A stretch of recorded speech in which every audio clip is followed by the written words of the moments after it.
Kenneth Clegg.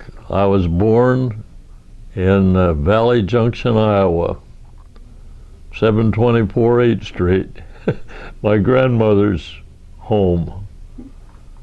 And I was born 9 days before my dad left for overseas, World War I. Well, I lived in West Des Moines, or Valley Junction, until 1929, and my parents decided they was going to make a living raising chickens in southern Missouri, and they got hit with a drought, and the economy collapsed, and we lived on chicken and fish for 2.5 years. It was like a dime would buy you almost anything those days, and they were hard to come by, those dimes were. It made you appreciate every little thing you had, that Depression did. I went to junior high school in Valley Junior High School, and I graduated from Valley Junction High School in January 1937.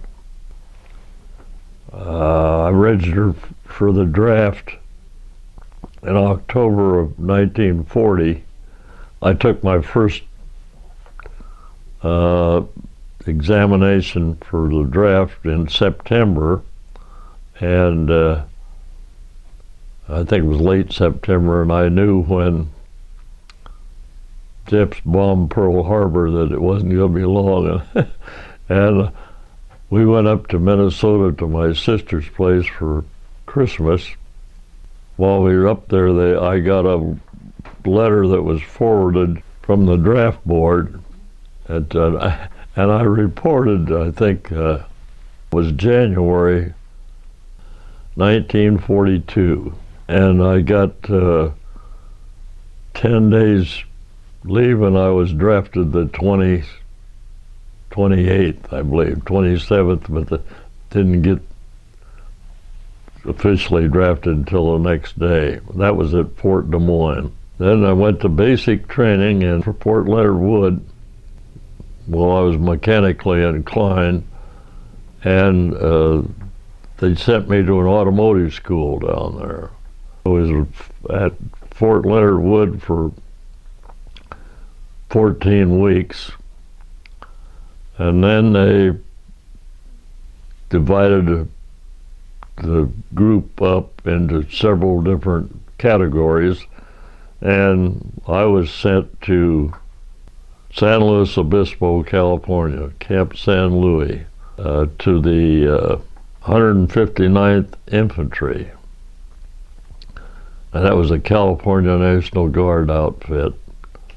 I remember they when they passed out the weapons, every 11th man got a BAR, Browning automatic rifle, weighed about 17 pounds with the bipod, and I carried that thing all over the hills of San Luis Obispo. Had an experience with one of them. We were before every operation, you test every weapons. I was with an ordnance company then, and the first sergeant, I said, I had a tag on it that says "runaway gun," and I said, "Has this thing been fixed?" He says, "Oh yeah, they've all been fixed." So I put a magazine, 20 rounds in it offhand. I was going to shoot 3 or 4 rounds, and I let go of the trigger, and it wouldn't stop. And the thing wound up like that. I was glad it didn't have more ammunition. I'd have probably shot myself.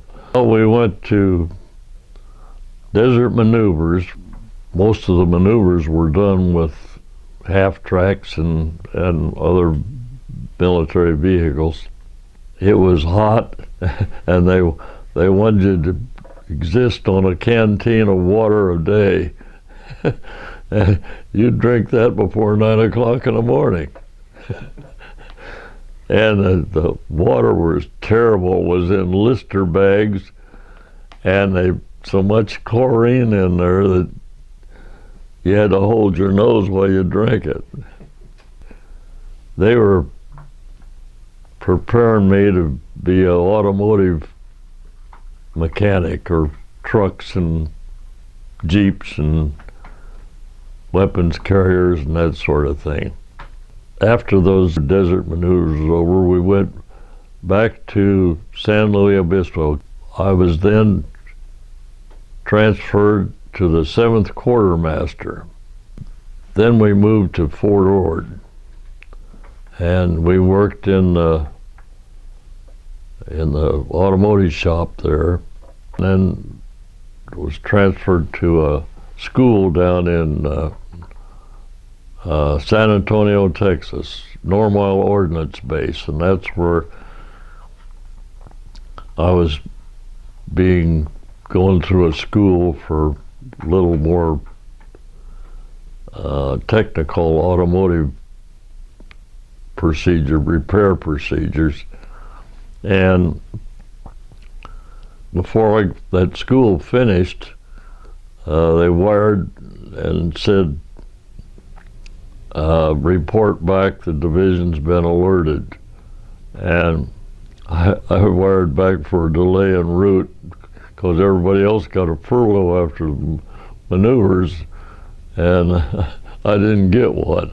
And it says, request denied, report back immediately. We got our orders and took the train back to Los Angeles, then back to Ord. After we got back, they had changed the division from a motorized division to an infantry division. I remember our first trip was out in Monterey Bay, and going to land, and there was some pretty high waves, and they tore up a couple landing craft, and they canceled that. So the next one was over at Oceanside, just north of San Diego, near a Marine base there. We landed and slept on the beach, and I remember I had 2 blankets, and this was in the winter months, I think February. I never was any colder in my life than sleeping on that beach. As soon as those maneuvers were over, we went back to Fort Ord, and I was probably there about 2 or 3 weeks and got put on an advanced detail to load the ships for overseas. And there was about 20 of us slept on board this ship, and it was a World War I ship operated by Merchant Marine, and it had a Navy gun crew on board. They'd take us from a launch and take us back and forth to the ship. That probably 10 days, I guess, and then we were ready to go. On 15th of April, 1942, we sailed. And I remember going under the Golden Gate Bridge. I thought, boy, I wonder if I ever see that again, you know. And the next thing I remember was hitting the ground swells out of San Francisco. And they were the biggest I ever saw. You'd be 1 minute, you'd be way up here, and the ship next to you'd be way down there. Next minute, he's up there and you're down here. And that's as closest I ever came to getting seasick. We used to call that feeding the gulls. We went up the inner passage, and I think there was 3 ships and 2 DEs and a blimp, or a dirigible. The next stop was Dutch Harbor, and that had had just been one of the first places that the Japs, or about the only place they bombed in the Aleutians. Adak, the next stop, I had a cousin that was there on Adak. And I didn't know it at that time, but I got a letter from him. And he was in an anti-aircraft defense position there. From Adak, we went to Attu for the invasion there. It was in two parts. One part was at Holt's Bay, that's on the kind of the northeast side of the island, and the Massacre Bay, where I went ashore, was on the east. There wasn't much of a beach there, and the only vehicles that went ashore were tracked vehicles, so they could go on that tundra. And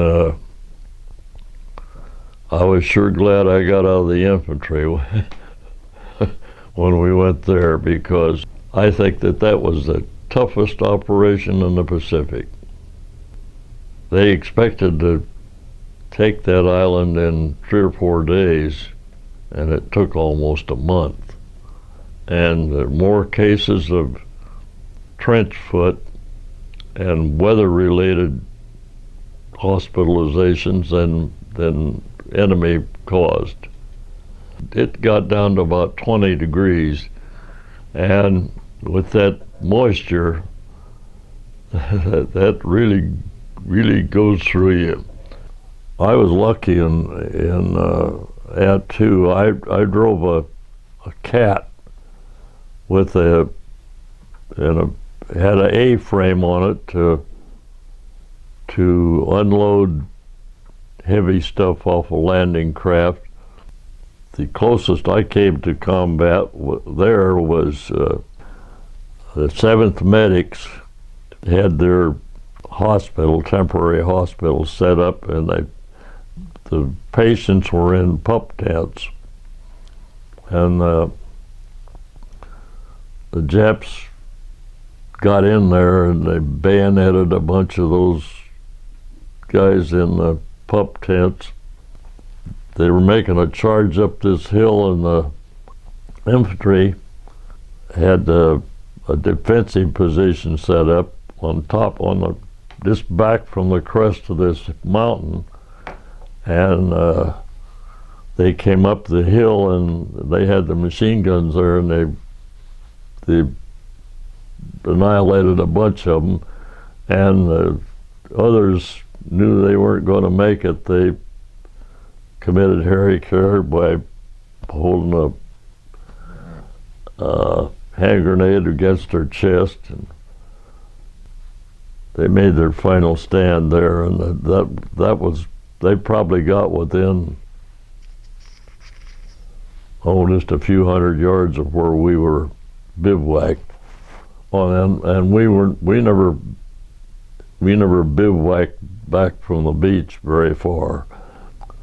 Then we went to Kwajalein. That's in the Marshall Islands. The first step was taking one of the smaller islands to get our artillery, so we had land-based artillery for close-in fire support. Later on, when we was on shore, they couldn't believe the number of duds from naval gunfire. I remember there was I think it was an 8-inch Navy shell there, and they had to get it out of there. So they strapped some TMT charges around it and hollered fire, and I was back quite a ways, and I remember when that went off, that projectile went up in the air, must have been 100 feet or better. And boy, everybody was really taking cover, and it hit and bounced up and 3 or 4 more times and never did go up. I was attached to the 32nd Infantry. They split our company up into groups that would be with different outfits. And I got with a heavy weapons company. Japs were all in blockhouses, pillboxes, that sort of thing. And the infantry had to root them out. There were about a dozen B-24s came over, and they dropped 2,000 pounders, and we were anchored probably mile and a half offshore. And when one of those 2,000 pounders went off, boy, the ship just shook like that. A lot of airplanes involved there. There's several carriers and dive bombers and strafing and that sort of thing. We were direct support for this heavy weapons company. The big artillery is on different islands, but we had pack howitzers, 75s, and one of the blockhouses, they couldn't break it, so they had the Navy bring over a 155 from one of the other islands, and they've got this thing about, I'd say 75 yards from the blockhouse. Fired that thing about 3 or 4 times, and they finally knocked a hole in it. Combat engineers got a drum of aviation gas up there, and they pulled the plug on it and let it drain into this blockhouse, and a guy threw a grenade in there, and woof, they didn't think anything could possibly live through that. And I think the 13 Japs came up 20 minutes later. I don't think I've slept over 10 minutes at a time the whole 8 days we were there. I think it was 7 or 8 days. But the operation lasted about 5. Well, when we got back from Kwajalein, we went to the old part of Schofield Barracks, and they had one of the old concrete permanent garrison buildings. The thing I remember is, didn't take me just about 2 days to find out that there are bed bugs in there. And because I'm allergic to them, man, they break out on me. And I went down to the captain, and I said, boy, we got to do something there. I said, I've got bed bugs, and I showed him where. It took about a couple more days, and I raised so much cane over this that they finally took all those old racks out and took them out in the courtyard and set them on fire and burned them up. When we left, they didn't tell us where we were going, but I landed at Dulag on Leyte. We had a 5-gallon water can with a pump on it, and we'd been ashore about 4 or 5 days, and we decided we were going to take a shower before we sacked out. And Dist had taken the showers and sitting there on the trails of that gun smoking a cigarette, and they were busy unloading on the beach, and they had lights on, and there was an ammunition dump in the middle of all the supplies. And I heard this airplane. I looked up, and there was a moon there, and it just happened that airplane went right between the moon and when I could see it was a twin engine. I said to my buddy, I says, we ain't got any twin engines flying around down here. I says, I want to get in a foxhole. And about that time, boy, I heard that screaming noise of this bomb, and I dove in that foxhole, and that bomb went off, And I opened my eyes, and I was in the blast area. It was red everywhere. And then the trash started falling, sand, dirt. Anyhow, it left our company in a disarray. The bomb ignited some gasoline or diesel fuel, and that got into small arms, 50 caliber. Pretty soon it got the artillery, the clusters of 105. There's 96 105 rounds in a pallet, and them pallets were going off right and left, and that shrapnel was flying every direction. Lady wasn't an overnight operation. That went from October 20th until mid-March. Got on a LST, and the whole convoy was LSTs. And we're heading for Okinawa. The landing took place early morning, 7, 8 o'clock, something like that, and I went ashore. We got hung up on the beach. There were about 3 or 4 LSTs in a row stuck on that coral, and here come forward Jap airplanes, and this one that was closest to me, he dove and dropped, and I could see when he let the bomb go off the airplane, and it hit in the coral probably, I'd say 30, 40 yards from where I was, and I heard it hit, and it bounced up in the air, and the only protection on that was underneath my truck, and I'd seen it bounce up, and I thought, boy, if that thing goes off. It didn't, or I wouldn't be here. The first day, the 7th made it almost across the island, but then they turned south, and looked like easy going there for first few days. But then they hit the first line of defense. We probably suffered more casualties there than any other place. They had terrific defensive positions set up. I was there from the Easter, April 1st, till after the war was ended. We were supposed to dock in Seattle, and there wasn't room, so we went down to Tacoma. They sent us to Fort Lewis, Washington, and from there I went to Fort Logan, Colorado. I remember I made reservations on the rocket they said be discharged the next morning, and I